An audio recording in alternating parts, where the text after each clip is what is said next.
Hallelujah. ಕರ್ತನ ಅತಿ ಪರಿಶುದ್ಧವಾದ ನಮಗೆ ಸ್ತೋತ್ರ ಉಂಟಾಗಲಿ. ಅವಕಾಶ ಕೊಟ್ಟ ದೇವ್ರಿಗೂ ದೇವಸ್ಥಿಕರು ಅನ್ನ ಸಲ್ಲಿಸ್ತೇನೆ. ಎಲ್ಲ ಸಂತೋಷವಾಗಿದ್ದೀರಾ? ಎಷ್ಟು ಜನ ಸಂತೋಷವಾಗಿದ್ದೀರಾ? ಹಲ್ಲೆಲೂಯಾ. ಕೀರ್ತನೆ ಮುಖಾಂತರ ವಿಧವಾಗಿ ದೇವ್ರು ಮಾತಾಡಿದ್ದಾರೆ. ದೇವ್ರು ನನ್ನೊಟ್ಟಿಗೆ ಮಾತಾಡಿದ್ದಾರೆ ಅನ್ನೋರು ಎಷ್ಟು ಜನ ಇದ್ದಾರೆ? ಆಮೇನ್. ಹೌದು, ಒಂದು ಚಿಕ್ಕ ಪ್ರಾರ್ಥನೆಯೊಟ್ಟಿಗೆ ಮುಂದೆ ಹೋಗೋಣ. ಪರಿಶುದ್ಧನು ಮಹೋನ್ನತನು ಸರ್ವಶಕ್ತನು ಆದ ನಮ್ಮ ಪರಲೋಕ ತಂದೆ ದೇವರೇ, ಅಪ್ಪ, ಈ ಒಂದು ಒಳ್ಳೆಯ ಸಮಯಕ್ಕೆ ಸ್ತೋತ್ರ ಕರ್ತನೆ. ದೇವರೇ, ಈ ವೇಳೆ ಸ್ವಾಮಿ ಅಪ್ಪ ನನ್ನಲ್ಲಿ ಇನ್ನಷ್ಟು ಒಪ್ಪಿಸಿಕೊಟ್ಟು ಪ್ರಾರ್ಥಿಸ್ತಾ ಇದ್ದಾನೆ. ಈ ವೇಳೆ ಸ್ವಾಮಿ ಅಪ್ಪ ನನ್ನಲ್ಲಿ ನಾ ಮಾತಾಡೋದ ಮಾತು ನಾ ಮಾನಸಿಕವಾಗಿ ಮಾತಾಡುವಂತೆ ನಿನ್ನ ದಿವ್ಯ ಆಲೋಚನೆಯಲ್ಲಿ ಹೊರಡಪಡಲಿಕ್ಕಂತಾನೆ. ದೇವರೇ ಎಸಪ್ಪ, ನೀ ನನ್ನ ಸಂಗಡಿದು ಆದಿನ ಅಂತ್ಯದವರೆಗೂ ನಿನ್ನ ಸಾನ್ನಿಧ್ಯದಲ್ಲಿ ನಡೆಸು ಸ್ವಾಮಿ. ವಾಕ್ಯಗಳ ಪದಗಳ ಗುಡಾಟ ತಿಳಿಯಪಡಿಸು ಸ್ವಾಮಿ. ತಂದೆ ದೇವರೇ, ಬಂದಿರೋದು ಒಂದೊಂದು ದೇವರ ಮಕ್ಕಳು ಚಿಕ್ಕವರು ಮೊದಲು ಬಿಟ್ಟು ದೊಡ್ಡವರು ಪರ್ಯಂತ ಎಲ್ಲರನ್ನು ನೀನು ಹಸ್ತಗೊಪ್ಪಿಸಿ ಪ್ರಾರ್ಥಿಸ್ತಾನೆ. ಒಂದೊಂದು ಹೃದಯಗಳು ತಿಳಿದಿರುವ ದೇವರಾಗಿದ್ದ ರಾಜ. ನಿನ್ನ ವಾಕ್ಯವಾದ ನಮ್ಮನ್ನು ಬಿಡುಗಡೆ ಮಾಡುವಂಥದ್ದು, ನಿನ್ನ ವಾಕ್ಯವಾದ ನಮ್ಮನ್ನು ಸಂತೈಸುವಂಥದ್ದು, ನಿನ್ನ ವಾಕ್ಯವಾದ ಶತ್ರುವಿನ ಹೊರತರುವಂಥದ್ದಾಗಿದೆ. ದೇವರೇ, ನಿನ್ನ ವಾಕ್ಯಕ್ಕೆ ಎಲ್ಲರೂ ಸಮರ್ಪಿಸ್ತಕ್ಕಂಥದ್ದು. ಈ ವೇಳೆಯಲ್ಲಿ ವಾಕ್ಯದ ಮುಖಾಂತರ ನಮ್ಮ ಸಂಗಡ ಮಾತಾಡುವುದಕ್ಕಾಗಿ ಸ್ತೋತ್ರ, ನಿನ್ನ ಮೈಪಡಿಸೋದಕ್ಕಾಗಿ ಸ್ತೋತ್ರ. ಯೇಸು ನಮ್ದ ಪ್ರಾರ್ಥಿಸ್ತೇನೆ ತಂದೆ ದೇವರೇ. Hallelujah, hallelujah, amen. ಇವತ್ತು ಯಾರು ಯಾವ ವಿಷಯದಲ್ಲಿ ಹೆಂಗ್ ಬಂದಿರೋ ಗೊತ್ತಿಲ್ಲ, ಆದ್ರೆ ಇಲ್ಲಿ ಎದ್ದು ಹೋಗುವಾಗ ಒಂದು ದೇವರ ಆತ್ಮ ಅತ್ಯಧಿಕವಾದ ಬಲದೊಂದಿಗೆ ಎದ್ದು ಹೋಗ್ಬೇಕು. ಹಲ್ಲೆಲೂಯಾ. ಒಂದು ಎಫೆಸಿಯ ಬರೆದಂತ ಪತ್ರಿಕೆ 6ನೇ ಅಧ್ಯಾಯ 10ನೇ ವಾಕ್ಯ ಓದೋಣ.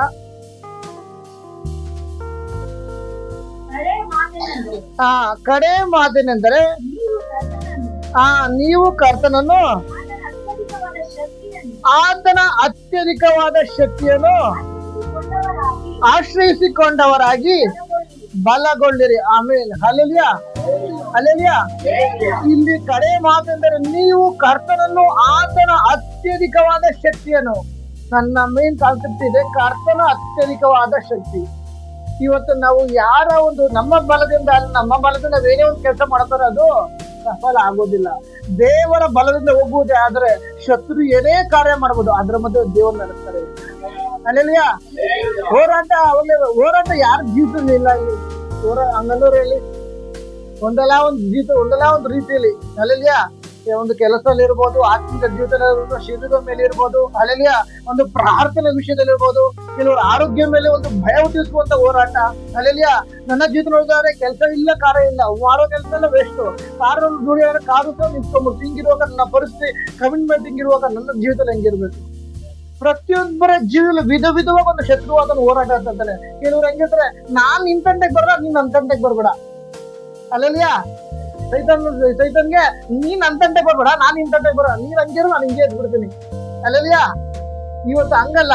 ಇವತ್ತು ಕರ್ತನ ಅತ್ಯಧಿಕವಾದ ಶಕ್ತಿಯನ್ನು ಎದ್ದು ಓಡುವಾಗ ನಿನಗೆ ವಿರುದ್ಧವಾಗಿ, ನಿನ್ನ ಕುಟುಂಬಕ್ಕೆ ವಿರುದ್ಧವಾಗಿ, ನಿನ್ನ ಆತ್ಮಿಕ ಜೀವಿತಕ್ಕೆ ವಿರುದ್ಧವಾಗಿ, ಅಥವಾ ನಿನ್ನ ಮಕ್ಕಳಿಗೆ ವಿರುದ್ಧವಾಗಿರುವಂತೆಲ್ಲ ಹೋರಾಟಗಳು ಅದು ಮುರಿಯಲ್ಪಡಬೇಕು. ಎಷ್ಟು ಜನ ನಂಬ್ತೀರಾ? ಹಲ್ಲೆಲೂಯಾ.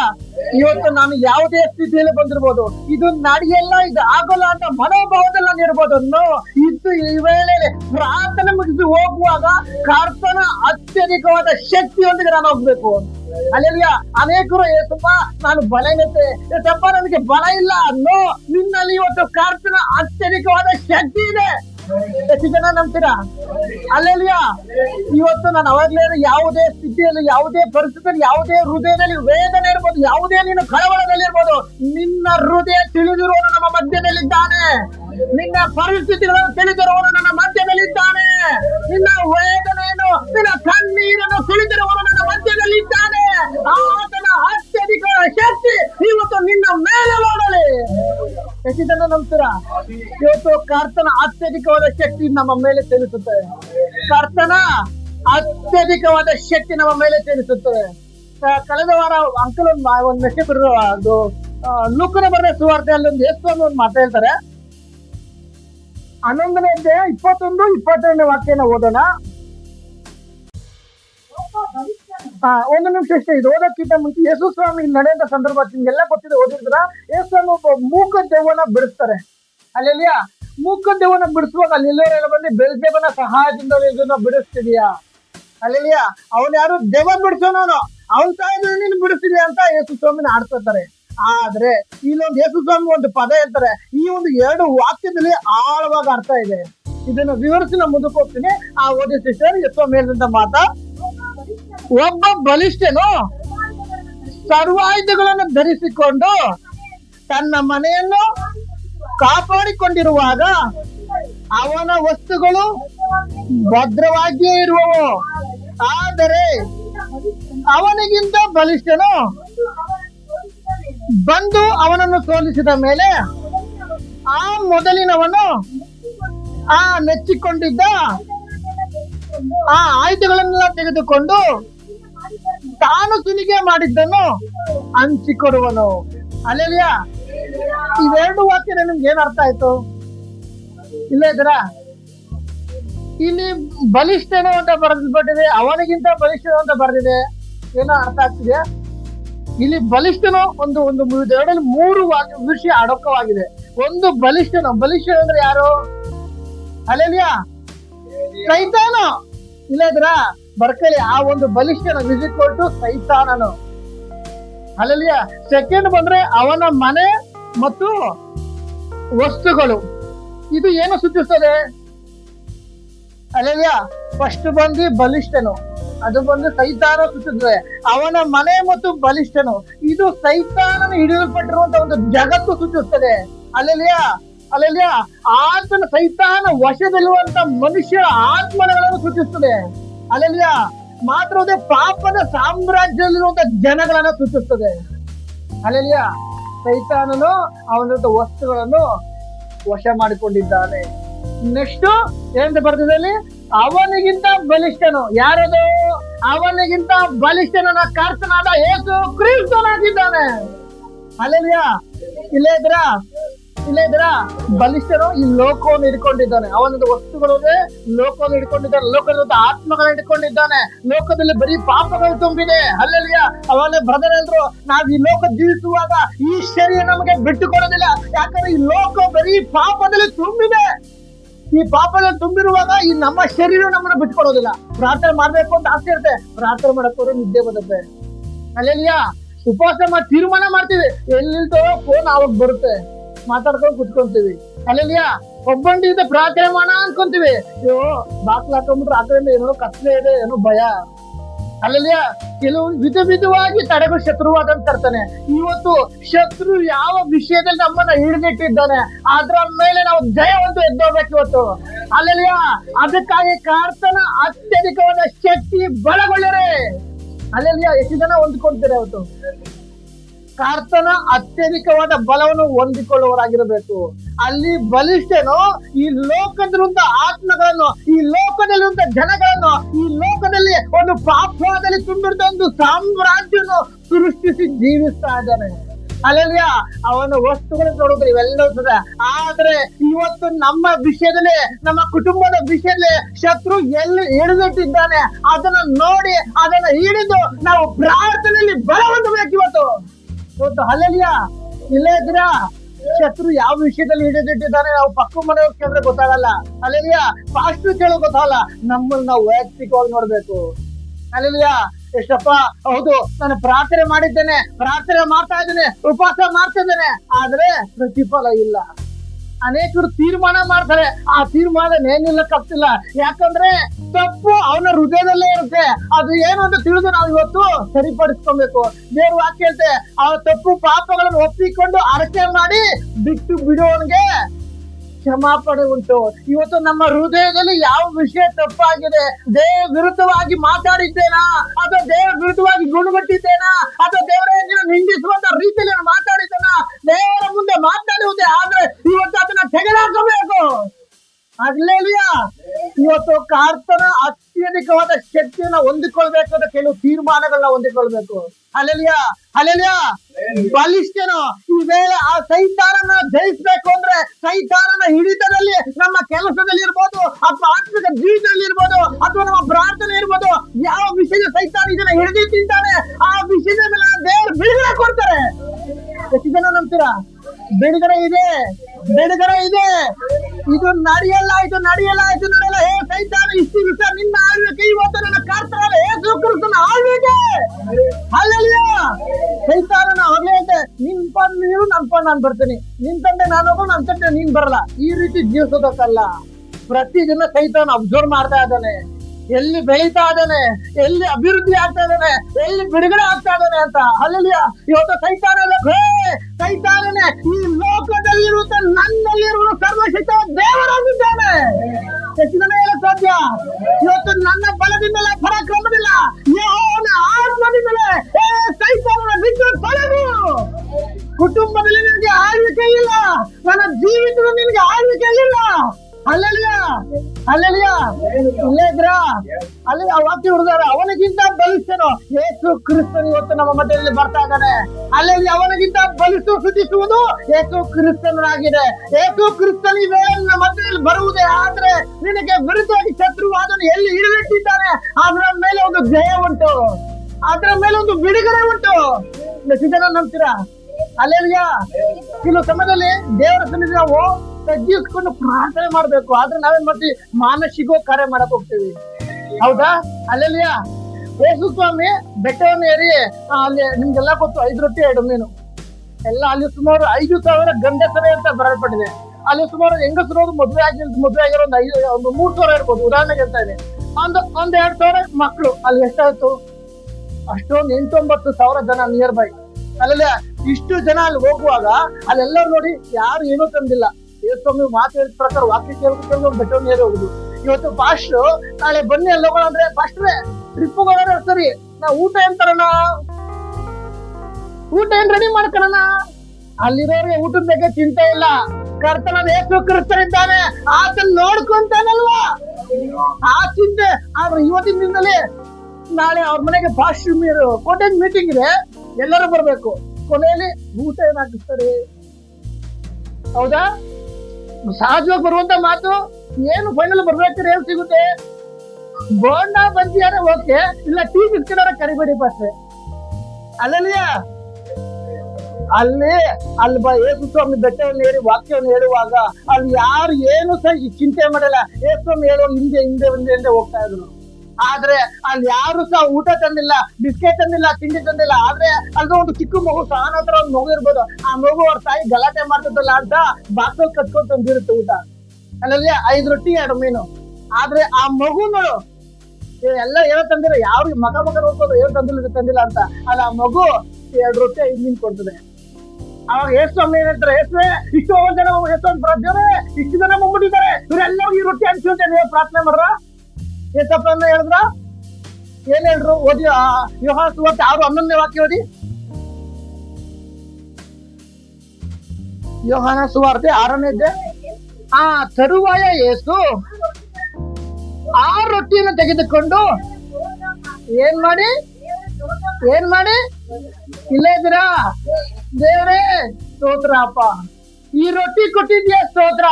ಇವತ್ತು ದೇವ್ರೇ ಇವತ್ತೊಂದು ಊಟ ಕೊಟ್ಟಿದ್ಯಾ, ಅದಕ್ಕಾಗಿ ಸ್ತೋತ್ರ. ದೇವ್ರೇ ಒಂದು ಚಿಕ್ಕ ಕುಟುಂಬದಲ್ಲಿ ನಾನು ಇಟ್ಟಿದ್ಯಾ, ಅದಕ್ಕಾಗಿ ಸ್ತೋತ್ರ. ದೇವ್ರೇ ಒಂದು ಚಿಕ್ಕ ಕೆಲಸದಲ್ಲಿ ನಾನು ಇಟ್ಟಿದ್ಯಾ, ಅದಕ್ಕಾಗಿ ಸ್ತೋತ್ರ. ಚಿಕ್ಕ ಕೆಲಸದಲ್ಲಿ ನೀನು ನಂಬಿಕೆಸ್ತನಾಗಿರುವುದೇ ಆದ್ರೆ ದೊಡ್ಡ ಕೆಲಸ ನನ್ನ ದೇವರಿಂದ ಮೇಲೆ ಕೊಡಲು ಸಿದ್ಧ ಆಗಿದ್ದಾರೆ.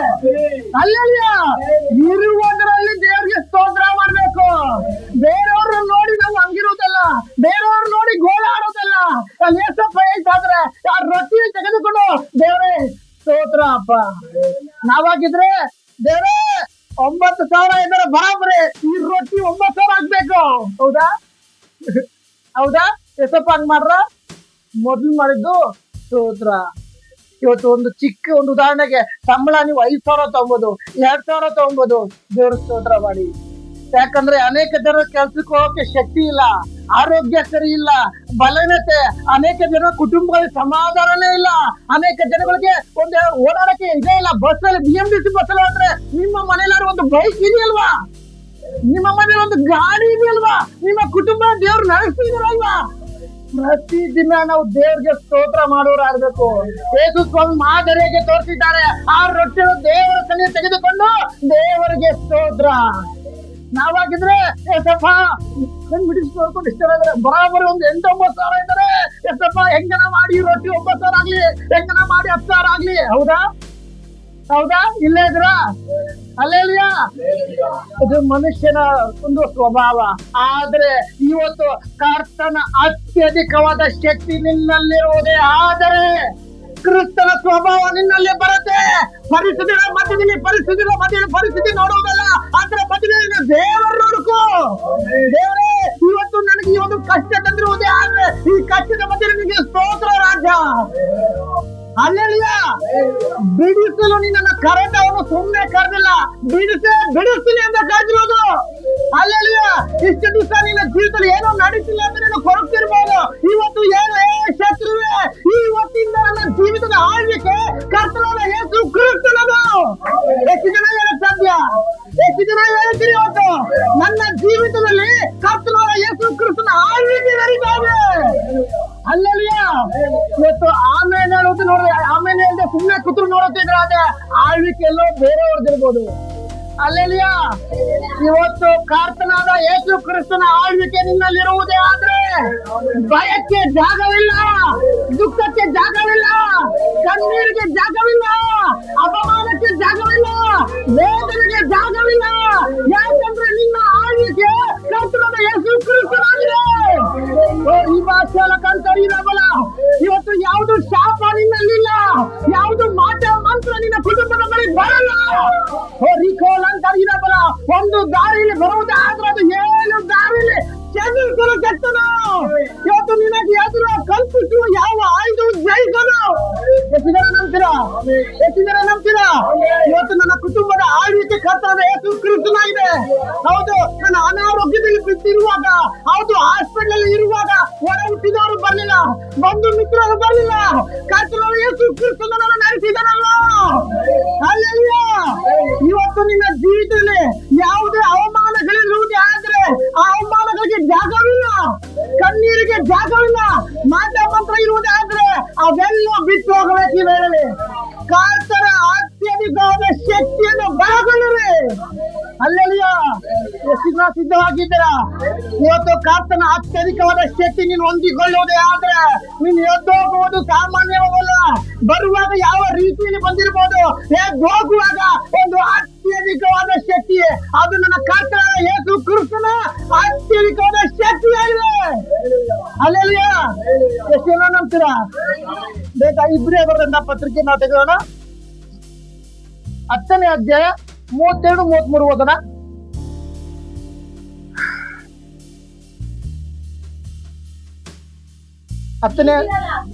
ಓಕೆ, ಒಂದು ನಿಮಿಷ ಅಷ್ಟೇ, ಎಲ್ಲರೂ ಅಬ್ಸರ್ವ್ ಮಾಡಿ. ಇಲ್ಲ ಇದ್ರ ಅಲ್ಲೆಲ್ಲ ಈಗಿರಲಾಗಿ ನೀವು ಜ್ಞಾನ ಪ್ರಕಾಶದಲ್ಲಿ ಸೇರಿ. ಒಂದು ನಿಮಿಷ, ಜ್ಞಾನ ಪ್ರಕಾಶ ಅಂದ್ರೆ ಏನು?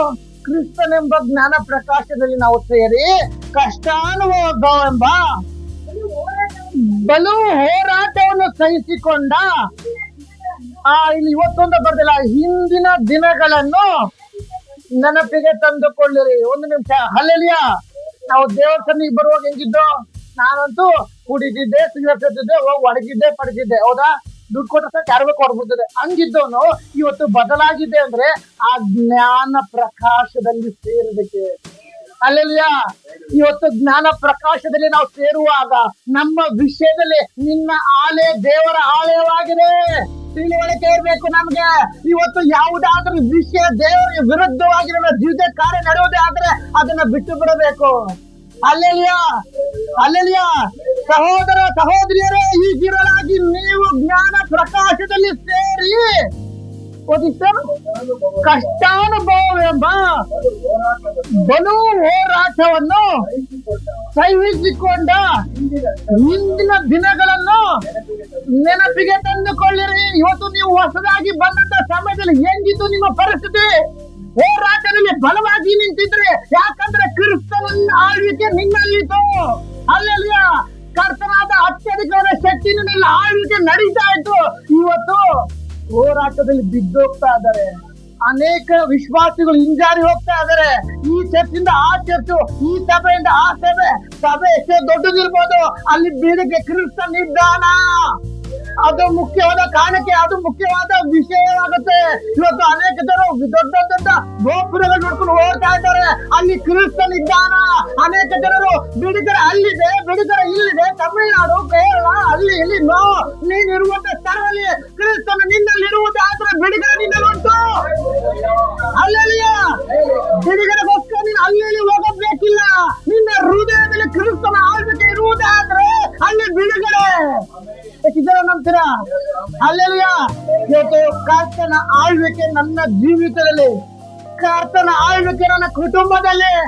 ಇಷ್ಟು ದಿನ ಕುಟುಂಬದಲ್ಲಿ ಅಸಮಾಧಾನ, ಇವತ್ತು ಎದ್ದು ಹೋಗುವಾಗ ನನ್ನ ಕುಟುಂಬದ ಆಳ್ವಿಕೆ ಕರ್ತನ ಯೇಸು ಕ್ರಿಸ್ತನಾಗಿದೆ. ಅಲ್ಲೆಲ್ಲಿಯ ಸಮಾಧಾನದ ಪ್ರಭು ನನ್ನ ದೇವರಾಗಿದ್ದಾನೆ, ಗಲಿಬಿಲಿಗೆ ಕಾರಣನಲ್ಲ. ಅಲ್ಲೆಲ್ಲಿಯ ಇವತ್ತು ನಿನ್ನ ಕುಟುಂಬದಲ್ಲಿ ಗಲಿಬಿಲಿ ಇರುವುದೇ ಆದ್ರೆ ಅದನ್ನು ತೆಗೆದಾಕ್ಬೇಕು. ಸಮಾಧಾನ ಪ್ರಭು ನಿನ್ನ ಜೀವನದಲ್ಲಿ ಎಂಟರ್ ಆಗ್ತಾ ಇದ್ದಾನೆ. ನಂಬ್ತೀರಾ? ಅಲ್ಲೆಲ್ಲಿಯ ಆ ವಾಕ್ಯ ಓದೋಣ ಇನ್ನೊಂದ್ಸಲಿ. ನೀವು ಜ್ಞಾನ ಪ್ರಕಾಶದಲ್ಲಿ ಸೇರಿ ಕಷ್ಟಾನುಭವ ಎಂಬ ಬಲು ಹೋರಾಟವನ್ನು ಸಹಿಸಿದ ಹಿಂದಿನ ದಿನಗಳನ್ನು ನೆನಪಿಗೆ ತಂದುಕೊಳ್ಳಿರಿ. ಅಲ್ಲೆಲ್ಲಿಯ ಇಲ್ಲೇ ಇದ್ದೀರಾ? ಮೊದಲು ಎಂತ ಪರಿಸ್ಥಿತಿ, ಎಂತ ಹೋರಾಟ. ಅಲ್ಲೆಲ್ಲಿಯ ಉದಾಹರಣೆಗೋಸ್ಕರ ಬರುವುದಾದ್ರೆ ಅಣ್ಣ ತೊಡರು ಸರಿ, ಅಮ್ಮ ತೊಡರು ಸರಿ, ಗಂಡ ತೊಡರು ಸರಿ, ನಾನು ಕ್ರಿಸ್ತನ ಸನ್ನಿಧಿಗೆ ಹೋಗ್ತೇನೆ, ಆರಾಧನೆ ಮಿಸ್ ಮಾಡೋದೇ ಇಲ್ಲ. ಎಂತ ಪರಿಸ್ಥಿತಿ ಬಂದ್ರು ನನ್ನ ದೇವರ ಆಲಯನ ಬಿಡೋದಿಲ್ಲ ಅಂತ ಹೋರಾಟದಲ್ಲಿ ನಾವು ನಿರ್ಮಿಸಿದ್ದು. ಇವತ್ತು ನಮ್ಗೆ ಏನಾಗಿದೆ? ಅಲ್ಲೆಲ್ಲಿಯ ಮುಂದೆ ನೋಡೋಣ, ಮುಂದೆ ಓದಿ ಸರ್. 33 ಕೆಲವು ಸಾರಿ ನೀವು ನಿಂದನೆಗಳನ್ನು ಯೇಸು ಕ್ರಿಸ್ತನಿಗೆ ಈ ಲೋಕದಲ್ಲಿ ನಿಂದಿಸಿದ್ರು, ಅದೇ ಪ್ರಕಾರ ನಿನ್ನನ್ನು ನಿಂದಿಸಿದ್ರು. ಅಲ್ಲೆಲ್ಲಿಯ ಒಡ ಹುಟ್ಟಿದವ್ರು ನಿನ್ನ ನಿಂದಿಸ್ತಾ ಇದ್ದಾರೆ, ಬಂಧು ಮಿತ್ರರು ನಿನ್ನ ನಿಂದಿಸ್ತಾ ಇದ್ದಾರೆ, ಅಷ್ಟಿಯಾಗಿ ಸ್ನೇಹಿತರು ನಿನ್ನ ನಿಂದಿಸ್ತಾ ಇದ್ದಾರೆ. ದೇವರ ಮಗುವೆ, ನಿಂದಿಸಿರುವಂತ ಕಡೆಗೆ ನೀನು ಕಂಗೊಡಬೇಡ. ಯೇಸು ಕ್ರಿಸ್ತ ನಿಂದಿಸುವವರು ನಿನ್ನನ್ನು ನಿಂದಿಸ್ತಾರೆ. ಅಲ್ಲೆಲ್ಲಿಯ ಮುಂದೆ ಓದಿ. ಆ ನಿಂದನೆಗಳನ್ನು, ಸಂಕಟಗಳನ್ನು ಅನುಭವಿಸಿ ಆಸೆಗೆ ಗುರಿಯಾದಿರಿ. ಅಲ್ಲೆಲ್ಲಿಯ ಯೇಸು ಕ್ರಿಸ್ತ ಶಿಲುಬೆ ಅನೇಕ ಜನರು ಹೀಯಾಳಿಸಿದ್ರು, ನಗುದ್ರು. ಪ್ರಿಯ ದೇವರ ಮಗುವೆ, ನಿನ್ನ ನೋಡಿ ನಗುವರು 1000 ಜನ ಇರ್ಬೋದು, ಇವತ್ತು ನೀನು ಕಂಗೆಡಬೇಡ. ಅಲ್ಲೆಲ್ಲಿಯ ನಿನ್ನ ನಿಂದಿಸುವರು ಅನೇಕ ಜನಗಳಿರ್ಬೋದು, ಇವತ್ತು ನೀನು ಕಂಗೆಡಬೇಡ. ಇವತ್ತು ನಿನ್ನ ಗೋಳಾಡ್ಸರು ಅನೇಕ ಕುಟುಂಬದಲ್ಲೇ ಇರ್ಬೋದು, ಆದ್ರೆ ನೀನು ಗೋಳಾಡೋದು ಬೇಕಿಲ್ಲ. 25ನೇ ವಾಕ್ಯ ಬೇಗ ಬನ್ನಿ. ಅದೇ 35ನೇ ವಾಕ್ಯ ಓದಿ ಬೇಗ. ಹಾಗಾದರೆ